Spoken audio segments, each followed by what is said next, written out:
Bonjour à tous, on passe au chapitre 24 aujourd'hui. Donc une capitale. Que de bruit, que des gens affairés. Que d'idées pour l'avenir dans une tête de 20 ans. Quelle distraction pour l'amour. Barnave. Enfin il aperçut sur une montagne lointaine des murs noirs. C'était la citadelle de Besançon. Quelle différence pour moi, dit-il en soupirant.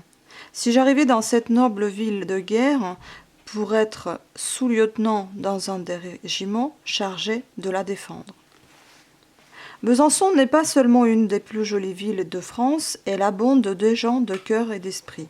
Mais Julien n'était qu'un petit paysan et n'eut aucun moyen d'approcher les hommes distingués. Il avait pris chez Fouquet un habit bourgeois, et c'est dans ce costume qu'il passa les ponts-Lévis. Plein de l'histoire du siège de 1674, il voulut voir, avant de s'enfermer au séminaire, les remparts et la citadelle.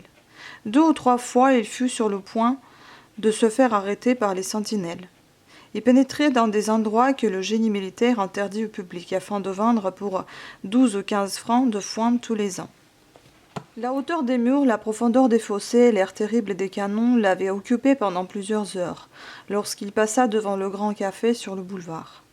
Il resta immobile d'admiration. Il avait beau lire le mot café, écrit en gros caractères au-dessous de 2 immenses portes, et il ne pouvait en croire ses yeux. Il fit effort sur sa timidité, il osa entrer, et se trouva dans une salle longue de 30 ou 40 pas, et dont le plafond était levé de 20 pieds au moins. Ce jour-là, tout était enchantement pour lui. 2 parties de billard étaient en train. Les garçons criaient les points. Les joueurs couraient autour des billards, encombrés de spectateurs. Des flots de fumée de tabac s'élançant de la bouche de tous les enveloppaient d'un nuage bleu. La haute stature de ces hommes, leurs épaules arrondies, leurs démarches lourdes, leurs énormes favoris, les longues redingotes que les couvraient, tout attirait l'attention de Julien. Ces nobles enfants de l'antique Byzantium ne parlaient qu'en criant et se donnaient les airs de guerriers terribles. Julien admirait immobile. Il songeait à l'immensité et à la magnificence d'une grande capitale telle que Besançon. Il ne se sentait nullement le courage de demander une tasse de café à un de ces messieurs au regard hautain qui criaient les points du billard. Mais la demoiselle du comptoir avait remarqué la charmante figure de ce jeune bourgeois de campagne qui arrêtait à 3 pas de poil et son petit paquet sous le bras considérait le buste du roi, un beau plâtre blanc. Cette demoiselle grande franc-comtoise, fort bien faite et mise comme il le faut pour faire valoir un café, avait déjà dit 2 fois d'une petite voix qui cherchait à n'être entendue que de Julien « Monsieur, monsieur ». Julien rencontra de grands yeux bleus fort tendres et vit que c'était à lui qu'on parlait. Il s'approcha vivement du comptoir et de la jolie fille comme il lui marchait à l'ennemi. Dans ce grand mouvement, son paquet tomba. Quelle pitié notre provincial ne va-t-il pas inspirer aux jeunes lycéennes de Paris, qui, à 15 ans, savent déjà entrer dans un café d'un air si distingué? Mais ces enfants, si bien stylés à 15 ans, à 18, tournent au commun. Les timidités passionnées que l'on rencontre en Provence se surnomment quelquefois et alors elles enseignent à vouloir. En s'approchant de cette jeune fille, si belle, qui daignait lui adresser la parole, il faut que je lui dise la vérité, pensa Julien, qui devenait courageux à force de timidité vaincue. « Madame, je viens pour la première fois de ma vie à Besançon. Je voudrais bien avoir, en payant, un pain et une tasse de café. » La demoiselle sourit un peu et puis rougit et craignait pour ce joli jeune homme l'attention ironique et les plaisanteries des joueurs de billard. Il serait effrayé et ne repartirait plus. « Placez-vous ici, près de moi, dit-elle, en lui montrant une table de marbre, presque tout à fait cachée par l'énorme comptoir d'acajou qui s'avance dans la salle. La demoiselle se pencha en dehors du comptoir, ce qui lui donna l'occasion de déployer une taille superbe. Julien la remarqua. Toutes ses idées changèrent. La belle demoiselle venait de placer devant lui une tasse, du sucre et un petit pain. Elle hésitait à appeler un garçon pour avoir du café, comprenant bien qu'à l'arrivée de ce garçon, son tête-à-tête avec Julien allait finir. Julien pensif comparait cette beauté blonde à Guy à certains souvenirs qu'il agitait souvent. L'idée de la passion dont il avait été l'objet lui ôta presque toute sa timidité. La belle demoiselle n'avait qu'un instant et elle lut dans les regards de Julien. « Cette fumée de pipe vous fait tousser. Venez déjeuner demain avant 8 heures du matin, alors je suis presque seule. »« Quel est votre nom » dit Julien avec le sourire caressant de la timidité heureuse. « Amanda Binette. Permettez-moi que je vous envoie dans 1 heure un petit paquet gros comme celui-ci » La belle Amanda réfléchit un peu. « Je suis surveillée. Ce que vous me demandez pour me compromettre, cependant, je m'en vais écrire mon adresse sur une carte que vous placerez sur votre paquet. Envoyez-le-moi hardiment. »« Je m'appelle Julien Sorel, dit le jeune homme. Je n'ai ni parents ni connaissances à Besançon. »« Ah, je comprends, dit-elle avec joie. Vous venez pour l'école de droit ?»« Hélas, non, répondit Julien. On m'envoie au séminaire. » Le découragement le plus complet éteignit les traits d'Amanda. Elle appela un garçon, elle avait du courage maintenant.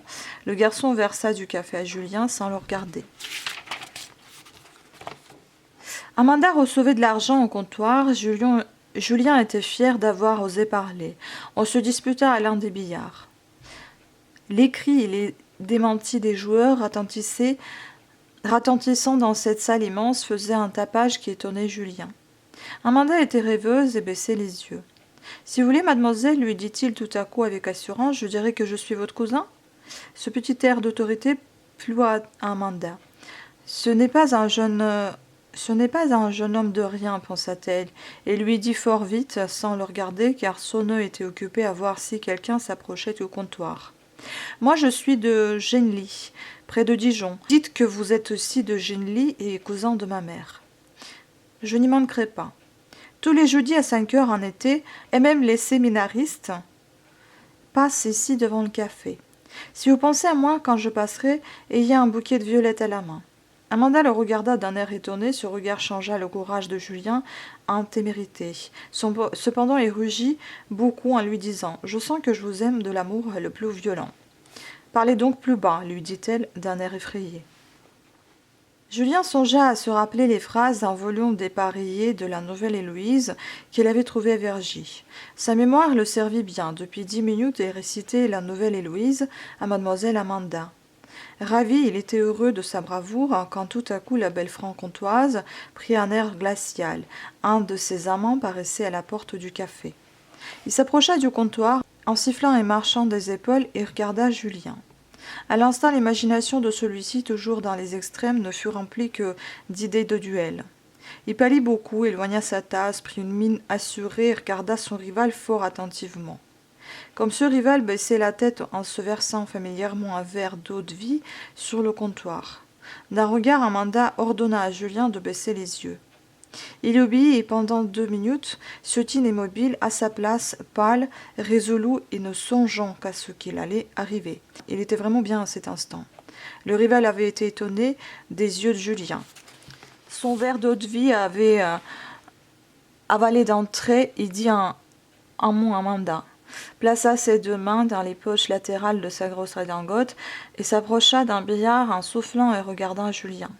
Celui-ci se leva transporté de colère, mais il ne savait comment s'y prendre pour être insolent.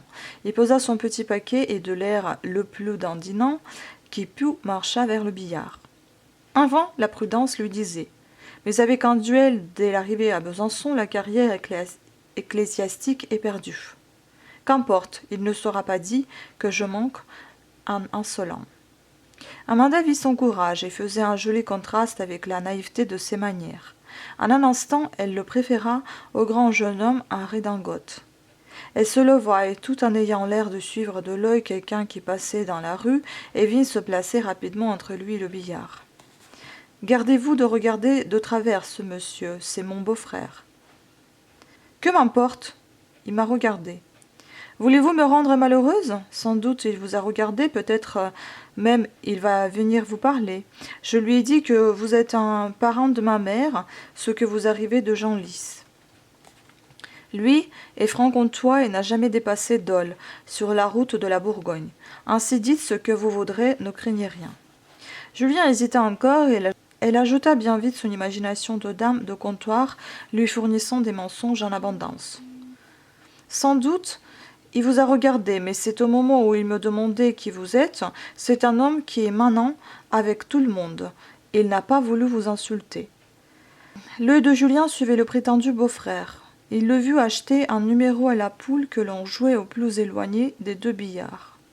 Julien entendit sa grosse voix qui criait d'un ton menaçant. « Je prends affaire !»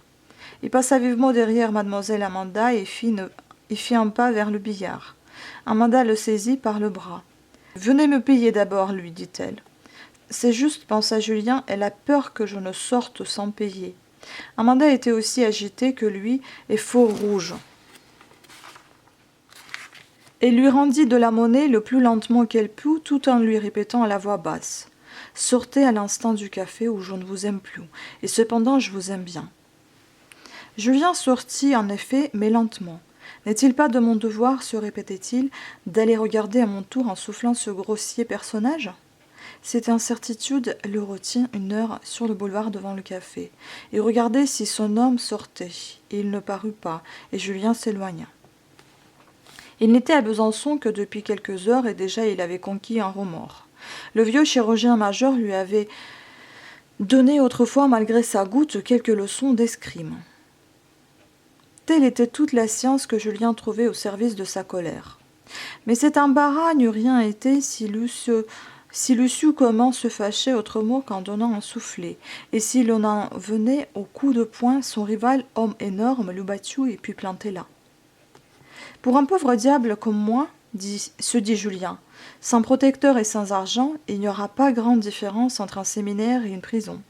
Il faut que je dépose mes habits bourgeois dans quelque auberge, où je reprendrai mon habit noir. Si jamais je parviens à sortir du séminaire pour quelques heures, je pourrai fort bien, avec mes habits bourgeois, revoir mademoiselle Amanda. » Ce raisonnement était beau, mais Julien, passant devant toutes les auberges, n'osait entrer dans aucune.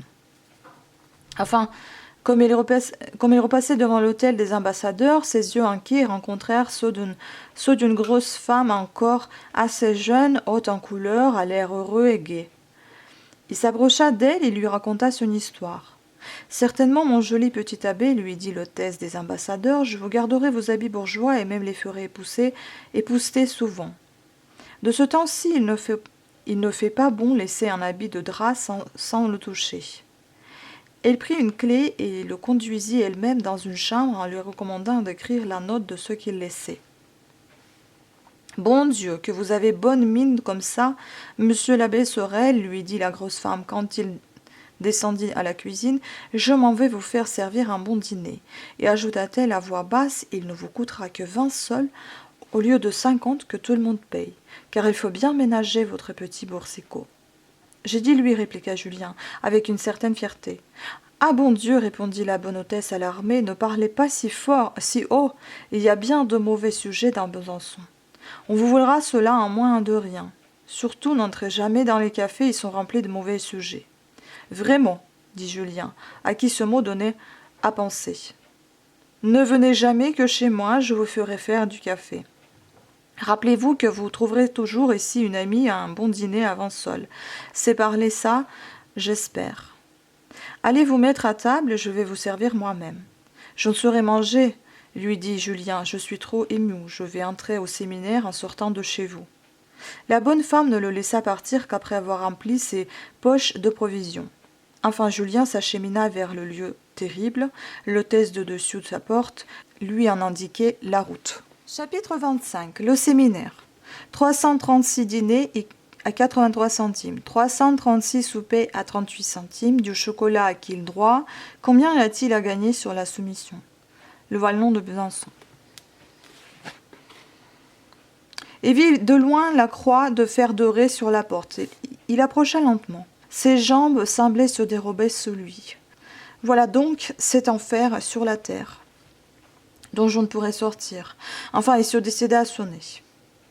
Le bruit de la cloche retentit comme dans un lieu solitaire. Au bout de 10 minutes, un homme, pâle, vêtu de noir, vint lui ouvrir.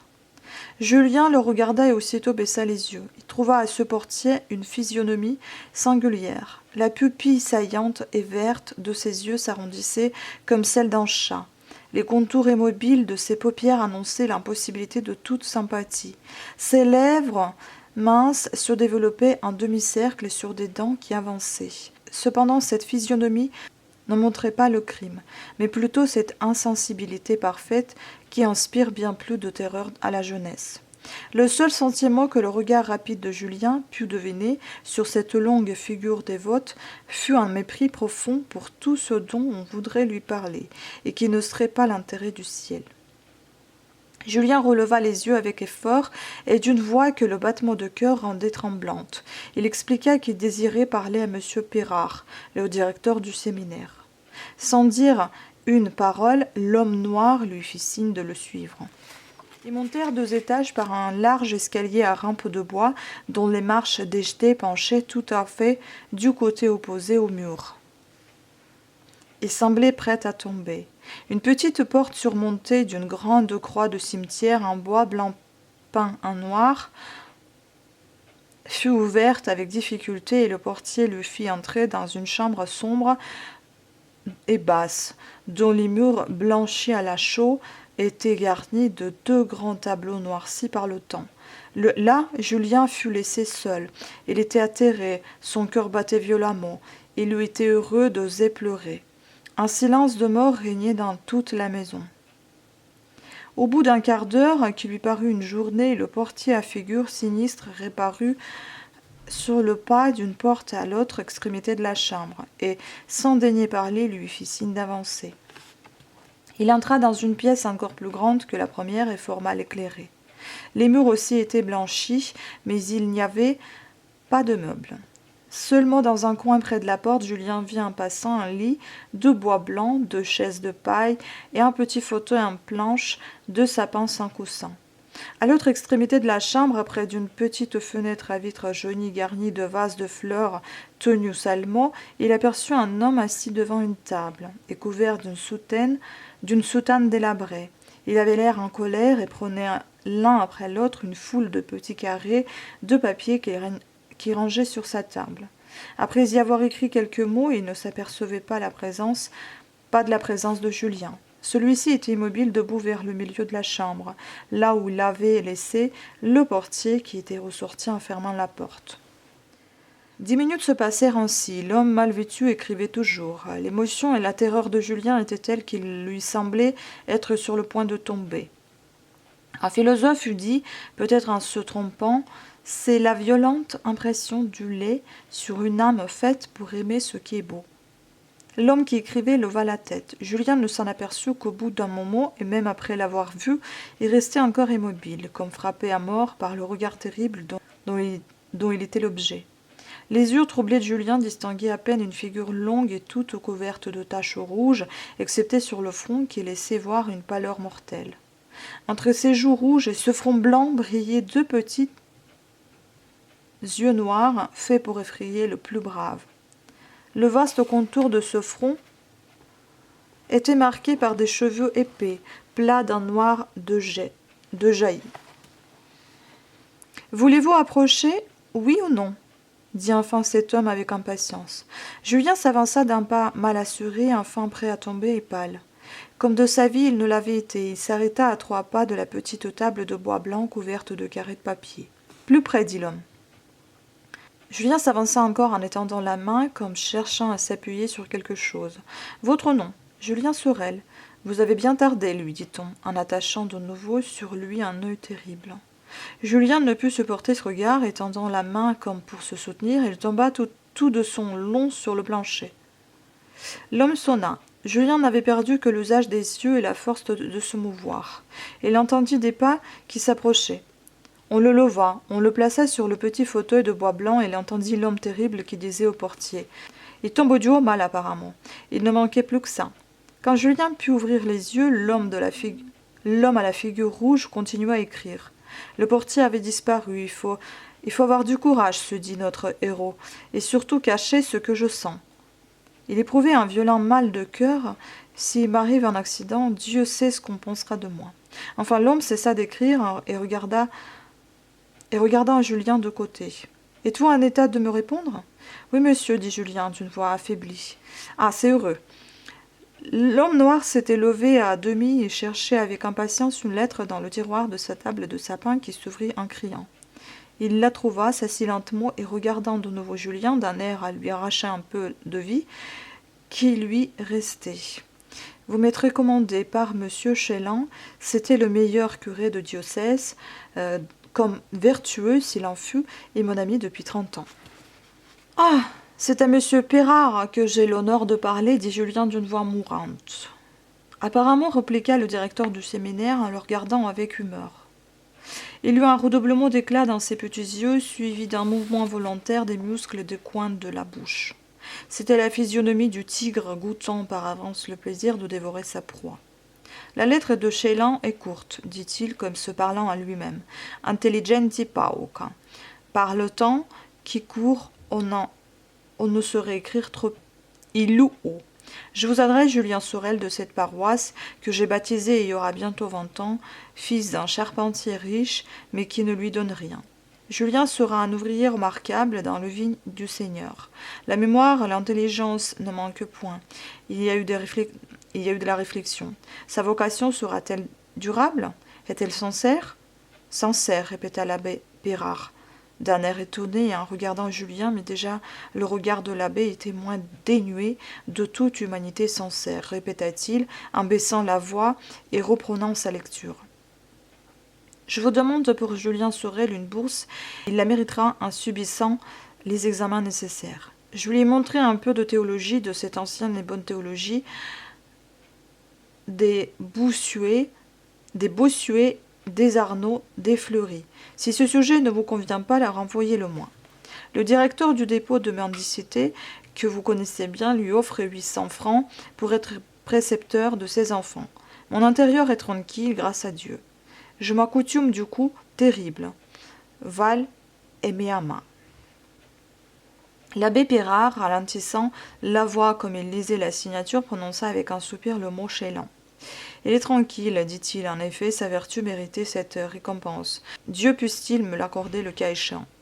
Il regarda le ciel et fit un signe de croix. À la vue de ce signe sacré, Julien sentit diminuer l'horreur profonde qui, depuis son entrée dans cette maison, l'avait glacé.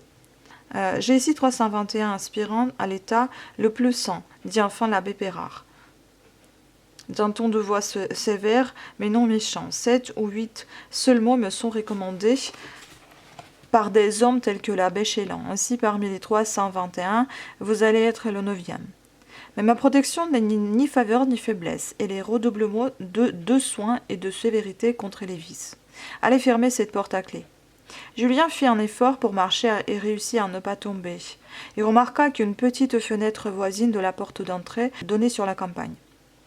Il regarda les arbres, cette vue lui fit du bien, comme s'il eût aperçu d'anciens amis. « Loquerisne linguam latinam. »« Parlez-vous latin ?» lui dit l'abbé Pérard comme il revenait. « Ita pater optime. »« Oui, mon excellent père. » répondit Julien, revenant un peu à lui. Certainement jamais homme au monde ne lui avait paru moins excellent que M. Pérard depuis une demi-heure. L'entretien continua en latin. L'expression des yeux de l'abbé s'adoucissait. Julien reprenait quelque sang-froid. « Que je suis faible, pensa-t-il, de m'en laisser imposer par ses apparences de vertu. Cet homme sera tout simplement en fripon comme M. Malon, et Julien s'applaudit d'avoir caché presque tout son argent dans ses bottes. L'abbé Pérard examina Julien sur la théologie et fut surpris de l'étendue de son savoir. Son étonnement augmenta quand il l'interrogea en particulier sur les saintes écritures. Mais quand il arriva aux questions sur la doctrine des pères, il s'aperçut que Julien ignorait presque jusqu'au nom de saint Jérôme, de saint Augustin, de saint Bonaventure, de saint Basilique, etc., etc.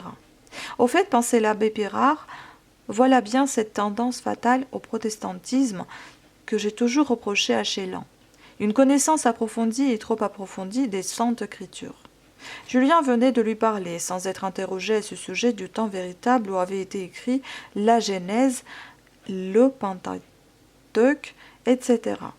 À quoi amène ce raisonnement infini sur les saintes écritures, pensa l'abbé Pirard, si ce n'est à l'examen personnel, c'est-à-dire au plus affreux protestantisme.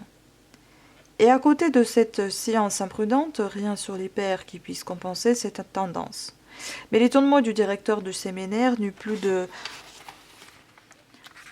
borne lorsqu'en interrogeant Julien sur l'autorité du pape et s'attendant aux maximes de l'ancienne église gallicane, le jeune homme lui récita tout le livre de M. de Maistre. Singulier homme que ce Chélan, pensa l'abbé Pirard. Lui a-t-il montré ce livre pour lui apprendre à s'en moquer? Ce fut en vain qu'il interrogea Julien pour tâcher de deviner s'il croyait sérieusement à la doctrine de M. de Maistre. Le jeune homme ne répondant qu'avec sa mémoire. De ce moment, Julien fut réellement très bien et sentait qu'il était maître de soi. Après un examen fort long, il lui sembla que la sévérité de M. Pirard envers lui n'était plus qu'affectée. En effet, sans les principes de gravité austère que, depuis 15 ans, il s'était imposé envers ses élèves en théologie, le directeur du séminaire eut embrassé Julien au nom de la logique tant il trouvait de clarté, de précision et d'honnêteté dans ses réponses. Voilà un esprit hardi et sain, se disait-il, mais corpus débile. Le corps est faible. Tombez-vous souvent ainsi, dit-il à Julien en français, lui montrant du doigt le plancher. C'est la première fois de ma vie, la figure du portier m'avait glacé, ajouta Julien en rougissant comme un enfant. L'abbé Pirard sourit presque. Voilà l'effet des vaines pompes du monde. Vous êtes accoutumé apparemment à des visages riants, véritable théâtre de mensonges. La vérité est austère, monsieur. Mais notre tâche est si bas, n'est-elle pas austère aussi? Il faudra veiller à ce que votre conscience se tienne en garde contre cette faiblesse, trop de sensibilité aux vaines grâces de l'extérieur. Si vous ne m'étiez pas recommandé, dit l'abbé Pirard, en reprenant la langue latine avec un plaisir marqué, si vous ne m'étiez pas recommandé par un homme tel que l'abbé Chélan, je vous parlerais le vain langage de ce monde auquel il paraît que vous êtes trop accoutumé. La bourse entière que vous sollicitez, vous dirai-je, est la chose du monde la plus difficile à obtenir. Mais l'abbé Chélan en méritait bien peu, par 56 ans de travaux apostoliques, s'il ne peut disposer d'une bourse au séminaire. Après ces mots, l'abbé Pirard recommanda à Julien de n'en tirer dans aucune société ou congrégation secrète sans son consentement. Je vous en donne ma parole d'honneur, dit Julien avec l'épanouissement de cœur d'un honnête homme. Le directeur du séminaire sourit pour la première fois. Ce mot n'est point de mise ici, lui dit-il. Il rappelle trop le vain honneur des gens du monde qui lui conduit à tant de fautes et souvent à des crimes. Vous me devez la sainte obéissance en vertu de paragraphe 17 de la bulle Unam Ecclesiam de Saint Pie V. Je suis votre supérieur ecclésiastique. Dans cette maison, entendre mon très cher fils, c'est obéir. Combien avez-vous d'argent? Nous y voici, se dit Julien. C'était pour cela qu'était le très cher fils. 35 francs, mon père. Écrivez soigneusement l'emploi de cet argent, vous aurez à m'en rendre compte. Cette pénible séance avait duré 3 heures. Julien appela le portier. Allez installer Julien Sorel dans la cellule numéro 103, dit l'abbé Pirard à cet homme. Par une grande distinction, il accordait à Julien un logement séparé. Portez-y sa maille, ajouta-t-il. Julien baissa les yeux et vit sa maille précisément en face de lui. Il la regardait depuis 3 heures et ne l'avait pas reconnue. En arrivant au numéro 103, c'était une petite chambrette de 8 pieds, un carré, au dernier étage de la maison. Julien remarqua qu'elle donnait sur les remparts et par-delà, on apercevait la jolie plaine que le Doubs sépare de la ville. « Quelle vue charmante !» s'écria Julien en se parlant ainsi. Il ne sentait pas ce qu'exprimaient ces mots. Les sensations si violentes qu'il avait éprouvées depuis le peu de temps qu'il était à Besançon avaient entièrement épuisé ses forces. Il s'assit près de la fenêtre sur l'unique chaise de bois qui fut dans sa cellule et tomba aussitôt dans un profond sommeil. Il n'entendit point la cloche du souper, ni celle du salut, on l'avait oublié. Quand les premiers rayons du soleil le réveillèrent le lendemain matin, il se trouva couché sur le plancher. Voilà, ça sera terminé pour aujourd'hui. La semaine prochaine, on va continuer avec le chapitre 26 et 27 et peut-être aussi 28. Merci beaucoup de votre attention et à très bientôt. Ciao.